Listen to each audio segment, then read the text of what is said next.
Welcome to the Chronic Warriors podcast with Cassandra A. Campbell. A platform to share, hear, and cheer chronic illness warriors. Just know that when you made your commitment to your partner, you took their whole selves. To be able to have a bad day, to be able to say, do you know what, I can't cope no more. I am a chronic warrior because every day I wake up and I'm so glad to still be here. Welcome, Chronic Warriors. In today's episode, we're going to be speaking to chronic exercise warrior, Mari. Hi, Mari. Thanks for joining me today. How are you doing? Hello. Yeah, I'm doing not too bad. Thank you. It's quite a good day, health-wise for me. Good. Unlike me, who feels like my head is just about to just clunk down onto the keyboard. I'm feeling absolutely exhausted. But hey-ho, we know how it goes. Moving on. Exactly. Push on, which is good and bad, but yeah, it's got its pros and cons, hasn't it? But you know, once we've finished having our chat, I think I'm just going to crash at least for a few hours and try and regain some energy levels. But anyway, enough about me. Thank you so much for joining me today. Would you start off by telling us a little bit about yourself? yeah, so as you mentioned, my name's Mari and I run the Instagram account called the Bendy Shaky Girl. I'm based in Edinburgh, I'm 29, and my story was that I was diagnosed just over 2 years ago, so it's been a bit of a journey for me. I'm a sports scientist by undergraduate degree, which has helped me massively, and kind of why I'm very much focused on exercise and how that can really benefit us as chronic illness warriors. Yeah, and now I work in marketing, so I don't really work in the field, but sports science is still my baby. Okay, so you said you were only diagnosed a couple of years ago, but how long since you've been experiencing symptoms? Well, so that is something that I was really thinking about after I was diagnosed, because I went through this period of like, you know, I felt like this, but I thought it was normal. I thought everybody experienced this. You know, I thought everybody would walk along the high street in Edinburgh and feel like their body was falling apart because they were in so much pain and their body was fatigued. I thought that was normal.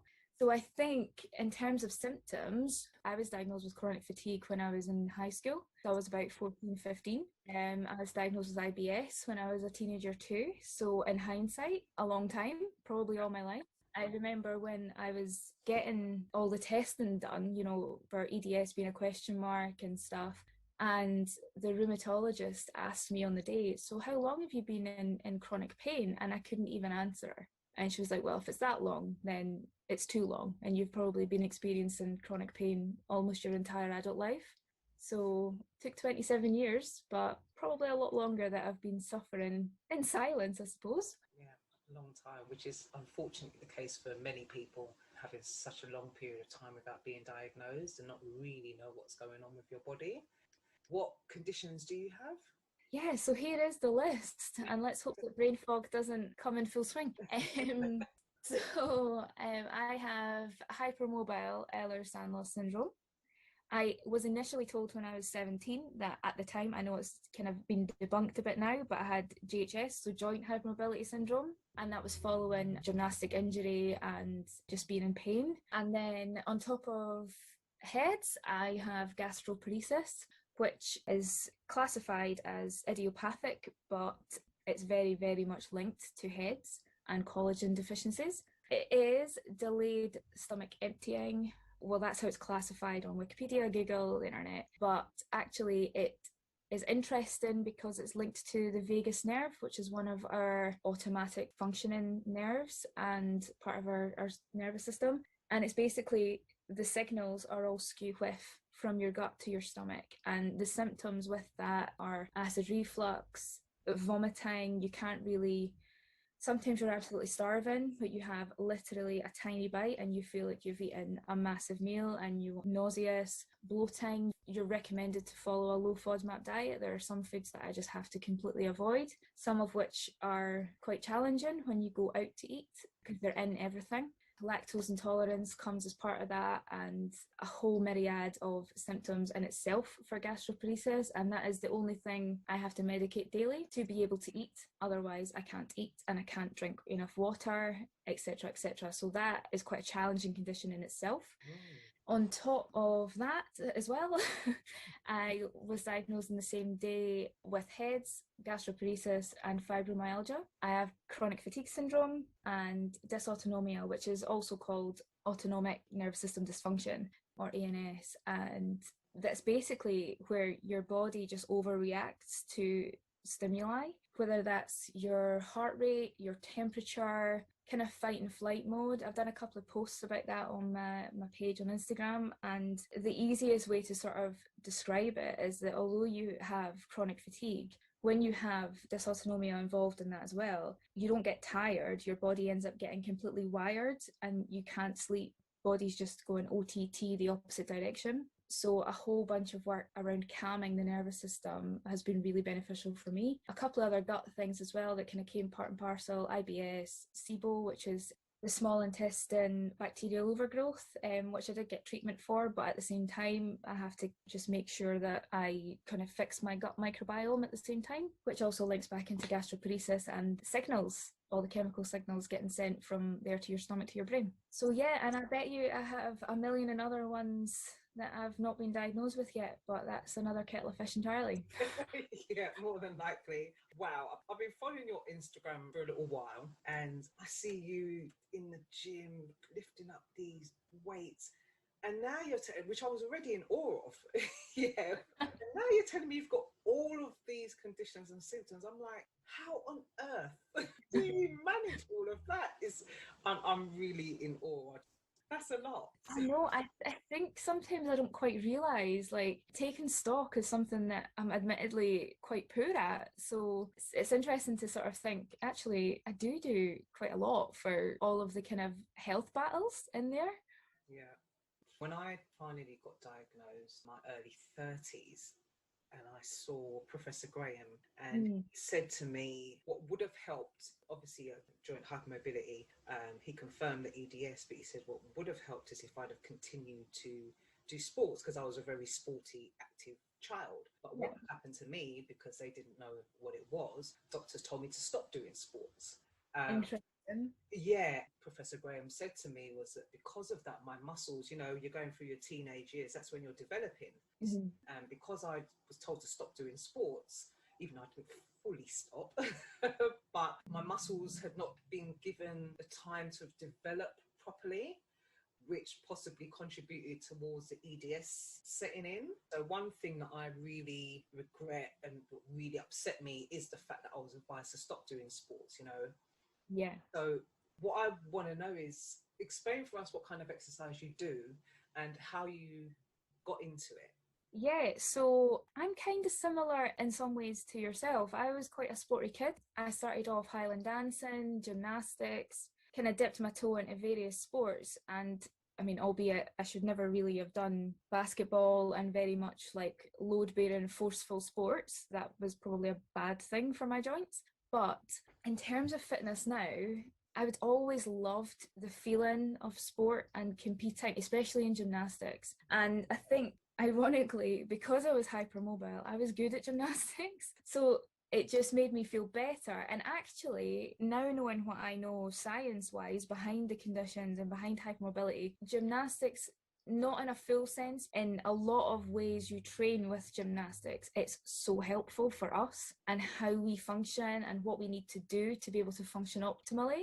So in terms of me getting into exercise now, my story is like very similar. So I mentioned earlier about being 17 and I was injured. I was out for a couple of years, 18 months, a couple of years, and I didn't do anything. And then that's when I noticed all the pain and stuff setting in. But it was more joint pain, and I just thought, oh, I've probably got an injury there. You know, I didn't really put two and two together until much later. And interestingly, it was an orthopedic surgeon, because I was actually told that I needed a knee replacement at 17, which I didn't. But it just shows you the level of awareness within the medical community about EDS. And I was just super lucky that that orthopedic surgeon made me walk, just because I don't know if it was something she always did or she just had something in the back of her mind. And then she was like, actually, no, I'm going to do the Baton score on you because I think you might be hypermobile and that might be your problem.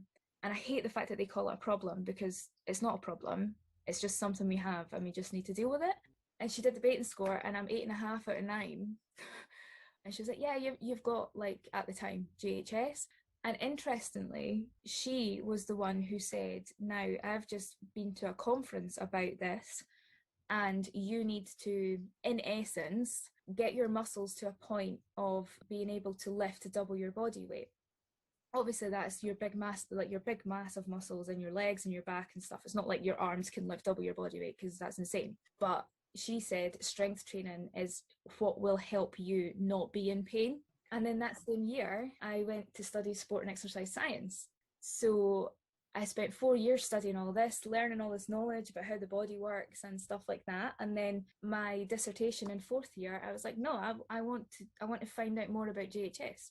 So I did a fatiguing protocol of gait strategy and how we walk and what force we put through our legs and then what muscles are recruited in that sense. And then that is when I came across EDS. But ironically, all of the stuff on Google and research at the time told us to avoid all exercise whatsoever. Yeah. Or do swimming. And I'm like, no, swimming, if you think about it, if you've got lax joints and you're busy doing like the butterfly, that biomechanically could be quite a nightmare. Yes, because I've also been told, oh, you need to go swimming. And I used to love swimming when I was younger and I used to be quite good at it. But I do find it can be a nightmare for my shoulders popping out, you know, and with my lower back pain, it's pretty painful, and then having to kick the legs and stuff. So actually for me, it wasn't helpful. But I don't think anybody really gets that because they just say, you know, the water and the resistance from the water is good. And then I was told, oh, we'll just go and walk up and down in the pool. And I'm like, that's torture for me. It's like boring as hell. I like active energy stuff. I can't go through the whole thing of going to the pool, getting changed, treading water, up and down. And then they're coming out and you're cold and you're shivering and I was just like, I just can't do that. But most people would recommend swimming. Yeah, and it's funny because if you speak to a physio or any sports scientist who understands Ehlers-Danlos, even personal trainers, they're like, why the hell are you going swimming? Like, it doesn't make any sense. Because I think in the grand scheme, folks just think, oh, well, you know, it'll take all the weight of the load to bear off your joints and it'll be so much better for you because you're not having to work as hard. When actually, it's exactly what you said. Like, I remember doing the breaststroke and it was just one of these random things. I was in a spa. It was a lovely environment. I was in the breaststroke and my knee dislocated when I kicked. And I was busy like, oh, how am I going to do this? Because if I try and pull my body through the water with my arms, my shoulders are going to pop out. This is going to be a disaster. It's going to be like funny bones, but for the scariest vibe you'll ever find in your life. I just thought, nah, I'm just not swimming. Like, as a point blank, I'm not swimming, because that was even with weight training involved. I was still feeling like swimming was unsafe. Right. I mean, you've really taught me something today. And you're the first person that I've spoken to who gets the whole swimming thing and how it's not necessarily good for us. You know, and everybody's different, but for me personally, it hasn't been beneficial at all. You're the first person that's been able to identify with that. Oh, amazing. I'm glad there's always somebody out there that you're like, yes, it's not me on my own. Thank yeah, most definitely. Because I think osteopaths and doctors, they thought I was just being stubborn. Yeah. But no, because I love swimming. I love it, but your body doesn't. So that's part of like the learning process for me anyway. It's like I might love doing something, but if my body doesn't, then I kind of accept it. Your explanation makes a lot of sense. Oh, thank you. So you do weightlifting? Yeah. I've seen you. Oh my gosh, I see some videos and pictures of you on your Instagram, and I'm thinking, how on earth is she lifting that? Through a lot of hard work. That's one thing I like to just make very clear on my Instagram, is that I might be in that position now, but there was a time where I couldn't even lift that bar without it being a struggle or a worry. It's been a number of years, and although I've been quite a fit kid and obviously I was active through university, I did have that period of not being very active. When I was studying for a master's after it, I was too busy. And then a lot of the time you find that when you're at uni, you're involved in sports clubs as part of the badminton team. And then you leave uni and you're like, oh, what do I do now? Like, I'm not affiliated to any clubs. I don't have that routine. So in a lot of ways, I had actually started from scratch. And I agree with your point as well, when you were growing up, that EDS kind of kicked in because you ended up being quite sedentary. Yeah. When I went back to training, before, when I was a gymnast and stuff, I didn't do weight training as much as I do now. Like, it wasn't the key focus, obviously. So I went through that kind of starting from absolute scratch stage with weightlifting. So now I might be able to lift almost double my body weight in a deadlift, which once I lift double my body weight, I will be absolutely cheesing, because that means, for me, that's just like a sort of very personal goal. Like, that's one up to EDS. Like, I've done that. Yeah. It is possible. It's just, you have to be super aware of your body and work hard at the way you recruit muscles. And yeah, so I do weightlifting about 4 times a week. Now, I say about 4 times a week because it's very much dependent on how my body's feeling. And also my output within those 4 sessions depends on how my body's feeling as well. And on top of that, I found it's really important for me to do a lot of mobility and light yoga. I remember seeing a post from somebody in the chronic illness community that was absolutely amazing and just hit the nail on the head, that yes, we always get told, have you tried yoga? Yeah. And it's one of these things where I actually just want to punch someone in the face, because like, we are very mobile individuals, but to the point where it's unsafe. And that's the thing that people don't get. And when I first started doing yoga, just very ignorantly, I sat into my joints. I didn't engage the muscles I should have engaged, and that caused more problems. So that post I saw about, just, it was a kind of before and after, a couple of years of working really hard on engaging the right muscles to hold your body in the right position and not sit into our joints, lock our joints out, because that's what we want to do, because it feels safe. It's super key. So I do that, and that's basically it. I mean, I kind of do, obviously, not with the past year, I do spin twice a week normally, because for me that is the least scary version of kind of cardio for my body. There's no way I'll be running. I can't do that. Like, if you want to see me face plant because my knee and my ankle have given away, if you want. So it's a lot of hard work, and a key shout out to, I have a personal trainer as well. I was just about to ask you that. Yeah, so I mean, I know a lot of people will be going, wait, hold on, you're a sports scientist, you know what you're doing, why have you got a personal trainer? So my personal trainer is a guy called Dave Ballantyne, and he is fabulous. So he is also my friend. He is such a geek, and he's just the biggest geek like I am about sports science and about Ehlers-Danlos, and he goes away and he researches absolutely everything he possibly can about EDS, and then we discuss it together. We've tried different things to see, well, theoretically this should be okay, but actually let's try it with you and see what works. And through 3 solid years of working with him, and this was like before Ehlers-Danlos, so he's been through the entire journey with me, through diagnosis and through being quite ill whilst I was being diagnosed. And yeah, we've just been on this journey together. And I have a personal trainer because of our proprioceptive feedback. Right. We have no idea where our joints are in relation to space. So when it comes to especially lifting weights and free weights, I do a lot of free weights that you would have obviously seen on my Instagram account. And don't get me wrong, a deadlift is a closed exercise, whereas more open exercises, I suppose in a way, sometimes like dumbbell presses and stuff are like that, chest presses. But I need somebody there to tell me all the different cues, because we have got so much to think about, more so than other people. Other people will just recruit muscles in a very normal fashion. Yes. We don't do that. So what happens with us is that I can talk you through a deadlift. I've got to go, right, are your feet okay? Basically, are you pulling up your arches? Are you gripping with your feet? Are your hips in the right place? Are your knees pointing out the way so they're not going to dislocate and come in? I have to think about all of that as I'm lifting. Right, yeah. Other people don't do that. They'll just go grip, brace, pull, or whatever. I have to think about, right, now you need to switch your glutes on. Now you need to make sure your back's engaged. Make sure your core's still engaged. I have to think about all of these different cues on top of it, and having Dave there going, hold on, you're going the banana back, make sure you're tucking your pelvis through.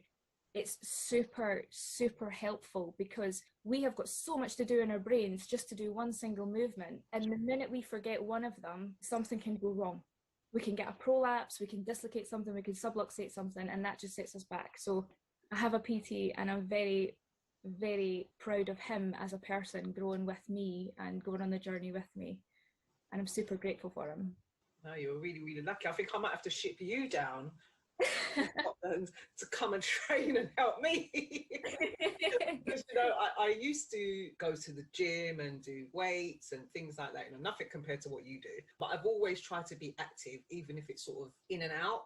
I think what my challenge has been over the years is that I might be consistent in exercise for a month, 2 months, then I'd have a flare up, and then I sort of have to build back up the motivation and all the rest of it to get back to doing exercise because of that fear of flare-ups, especially before being diagnosed as well, because I didn't know what on earth was going on with my body and why it was happening. And it just really resonates with me what you were saying about us having to think about so many different things. What position are we in? What we have to engage, when we have to engage it. And I haven't got a clue. I've got no sports science background, and I've never had, you know, I've had personal trainers, but none who understood EDS, what was going on with my body, joint hypermobility. They never understood that. So really, I've always been left to my own devices to work out what's good for me, what isn't good for me, what I can manage and what I can't manage. So that whole thing, I mean, before lockdown, which seems like so long ago, I was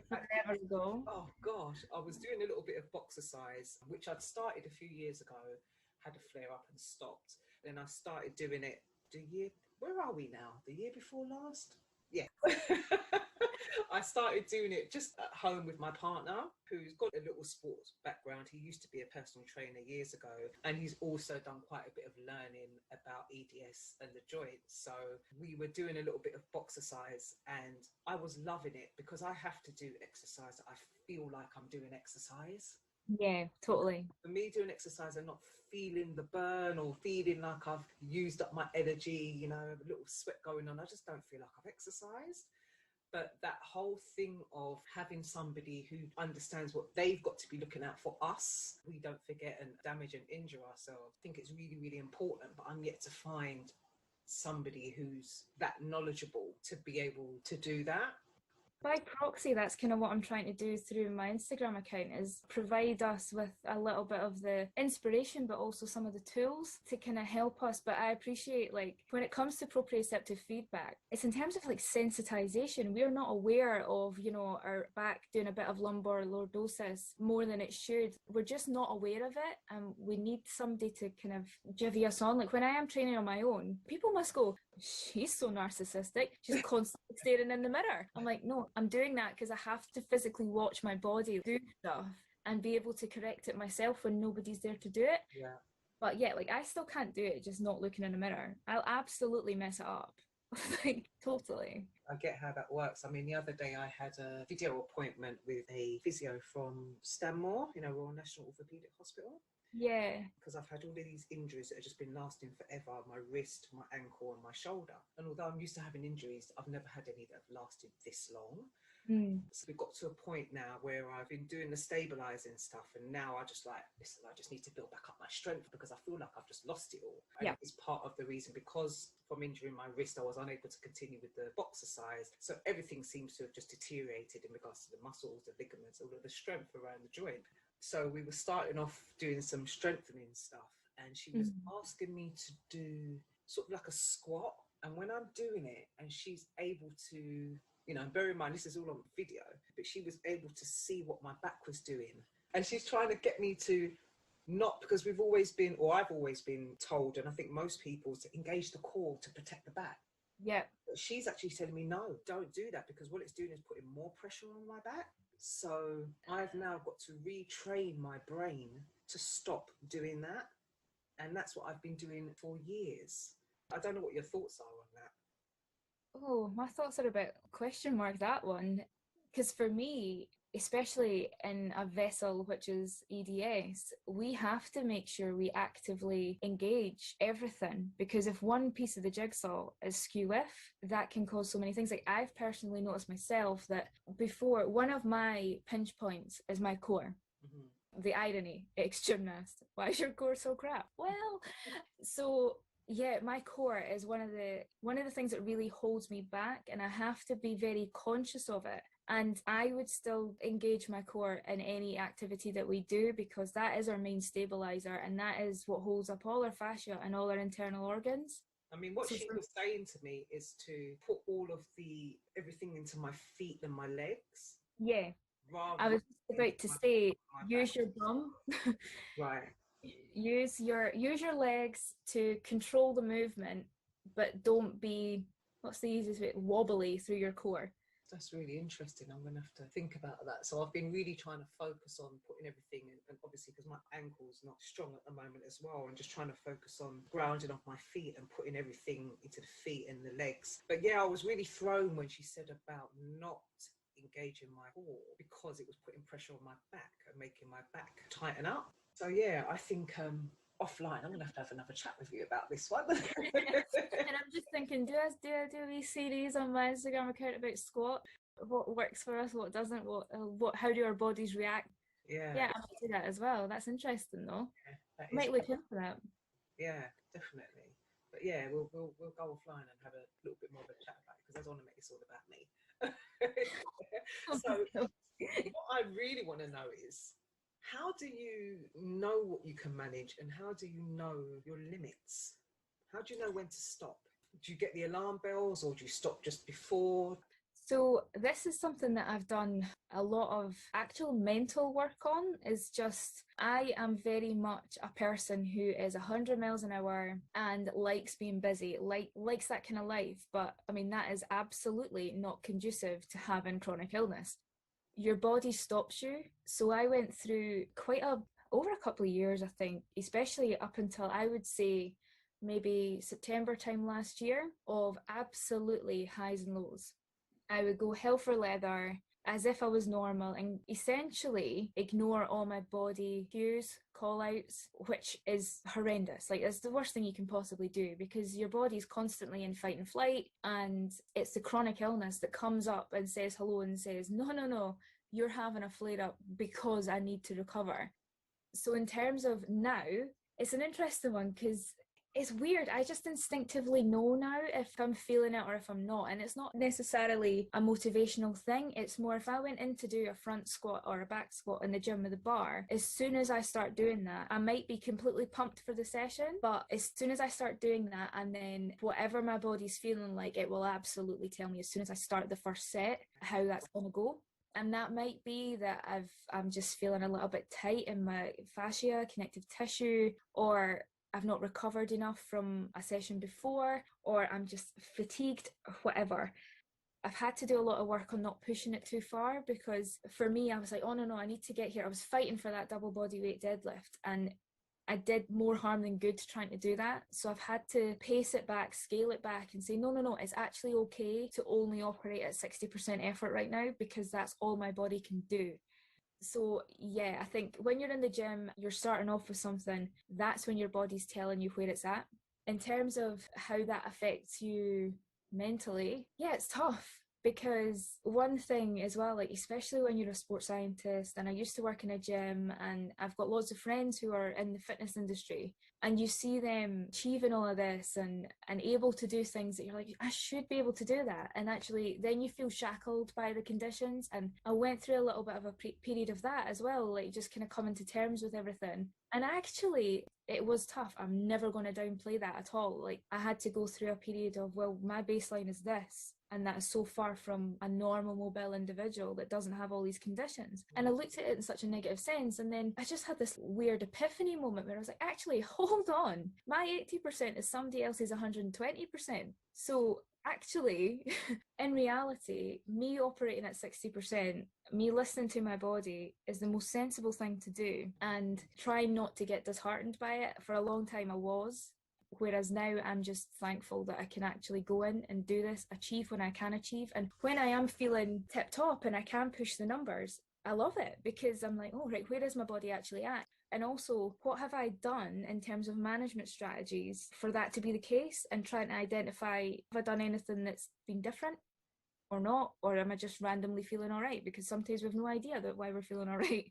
So in terms of knowing my limits, not to get too PT sciencey about it, I've been kind of within a range of weightlifting for a long time, and I'm happy within that range, because if I push it too far, there are real risks because of my core to have a lot of organ prolapses and stuff, which obviously normal people don't really encounter at the weight ranges I'm operating in. So yeah, I'm quite happy where I'm at, but it doesn't mean to say that I won't try and push for those 5 kilos on that double bodyweight deadlift that I need to get.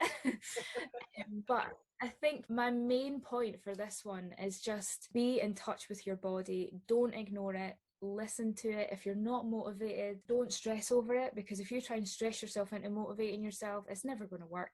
And whatever motivates you, is it angry music? Is it S Club 7?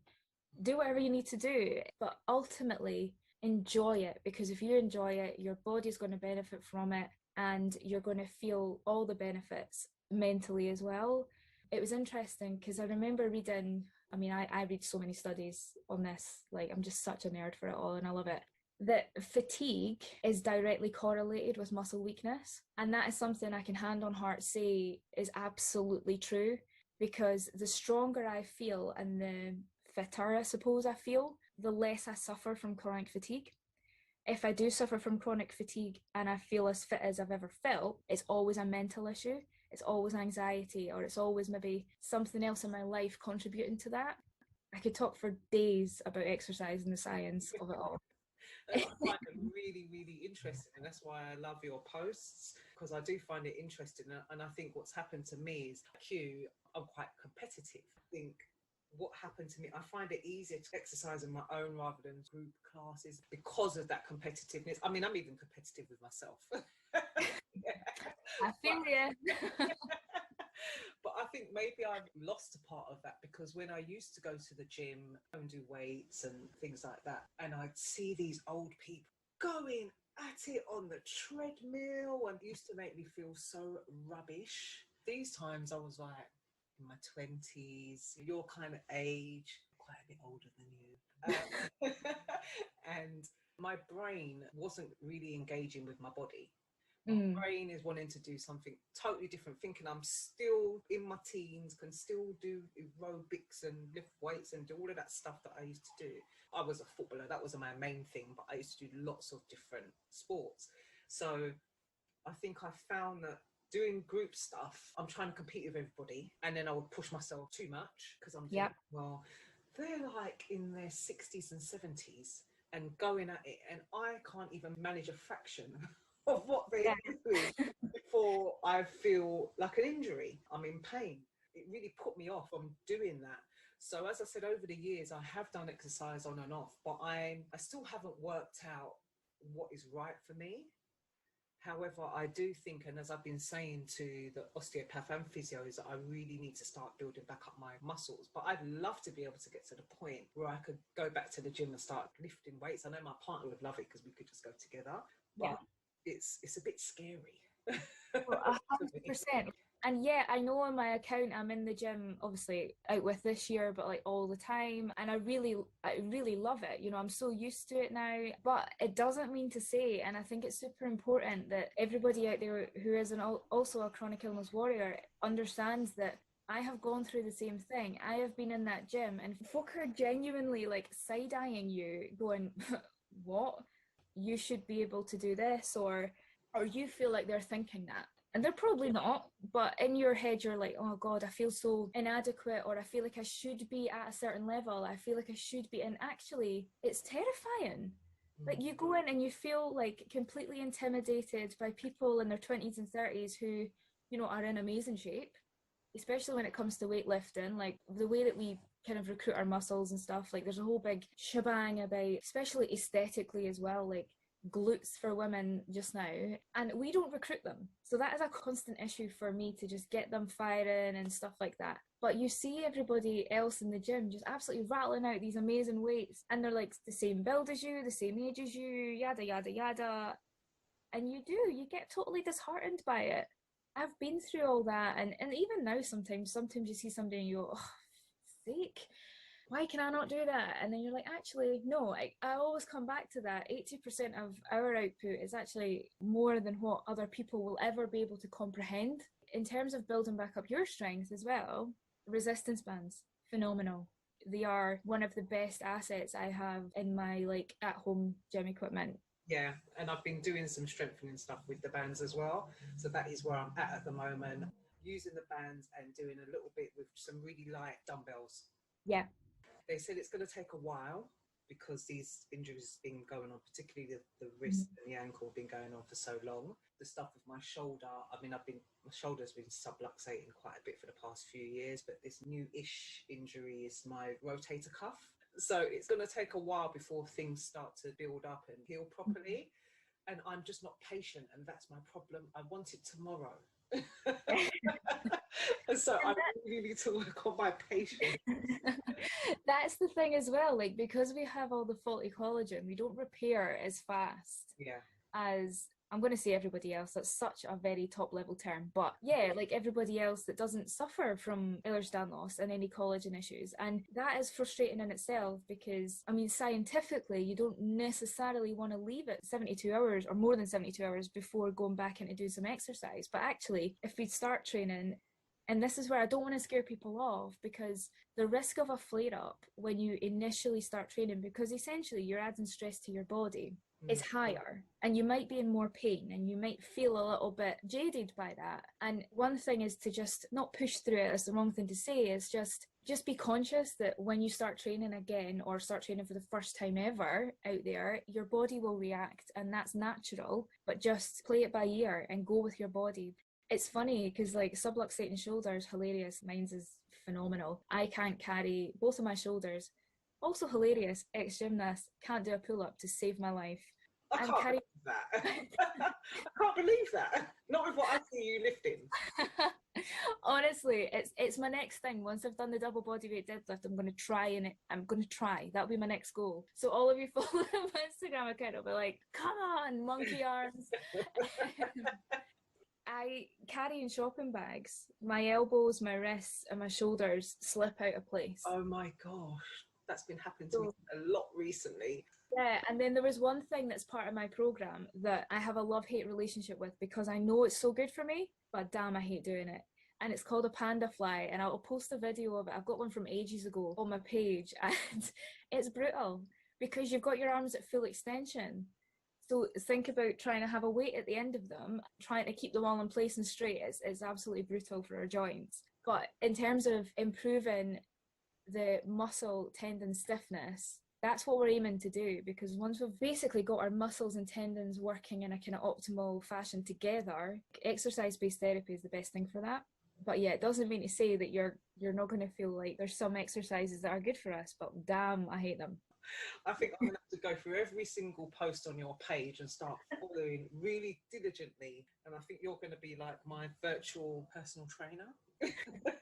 I better start posting some more videos about how we recruit stuff and how to do it and all that sort of thing. Yeah, and the thing is you don't just post the videos, you post really brilliant explanations. And I find them just so interesting, but I'm actually going to take even more interest now and properly start to put them into practice. I'm determined now, because you are clearly very determined young woman. Yeah, I've heard that a few times from people. But we need to have that. We need to have that stubbornness. We need to be determined, as well as having the motivation and the knowledge and everything else, just to keep going all the time, just with the normal stuff. Totally. Have that. And I just find myself wondering, how on earth do you balance your symptoms, your conditions, your job, your exercise? Yeah, I mean, that's a question. So I think a lot of my balancing act is to do with how stressed or anxious I feel with work. Holding down a 9-to-5 job, and I work in marketing, it's deadline driven, it is quite a stressful job. You've got big projects, you've got loads of things happening. Basically, if I'm having a really bad week, I'll either and I'm not saying this is a very good thing to do, I'll either, have one gym session where I'm kind of in that sort of like angry motivation mode, just need to release all the tension. Yeah.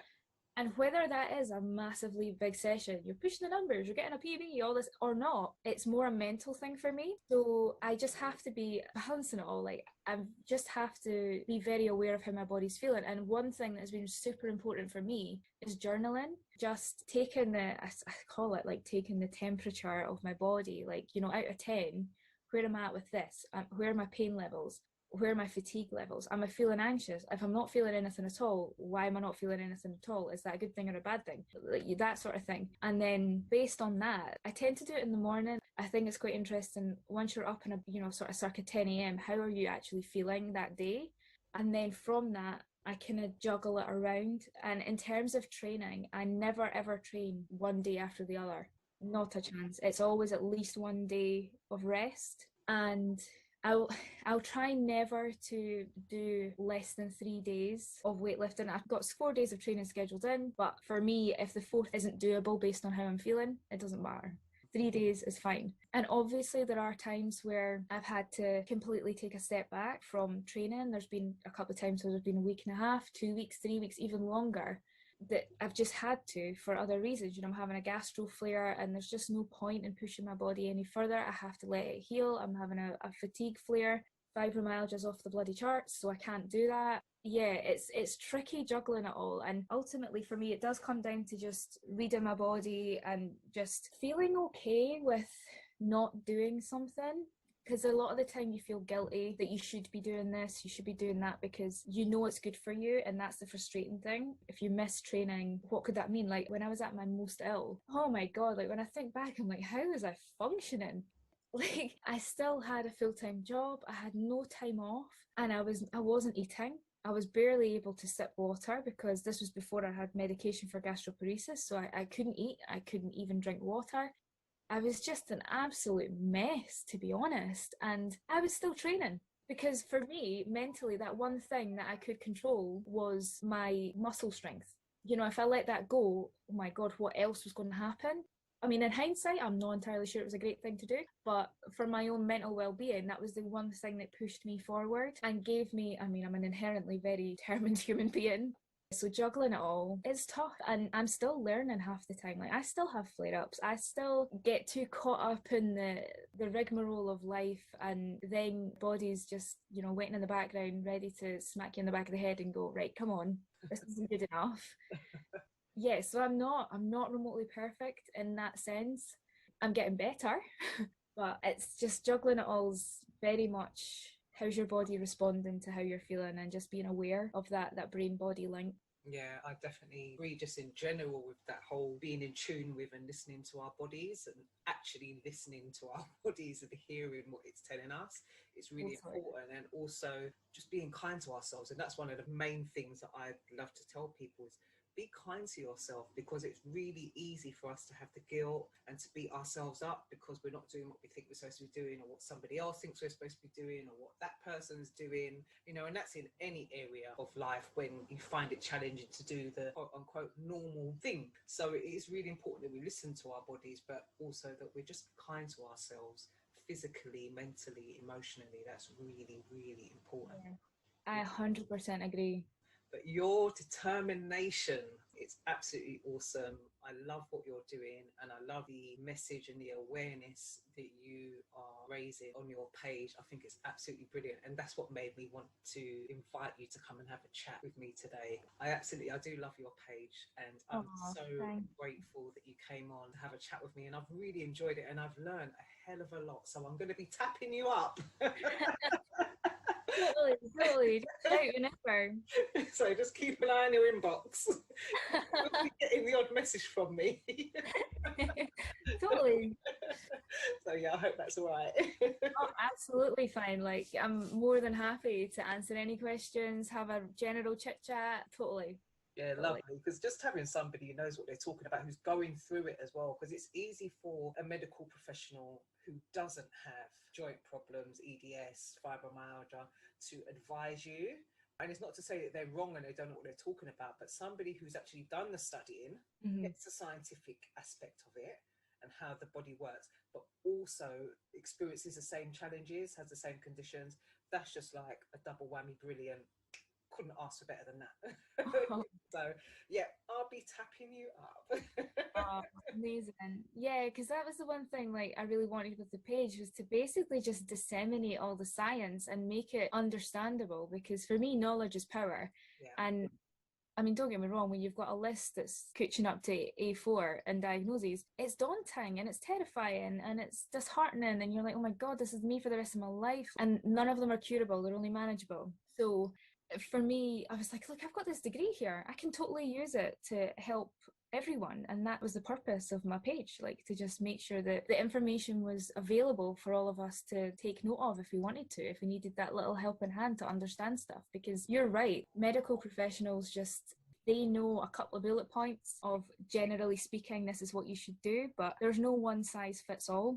That's right. And if you have the knowledge there, even in layman's terms, to then have that moment of, oh wait, yeah, that is how my body kind of moves, or if I do that then this happens, and oh, somebody else on Instagram is exactly the same, but what do they do to help, or have they even found out, is there somebody else that, that's where the community element of EDS is just phenomenal. Like, you can learn so much from other people as well.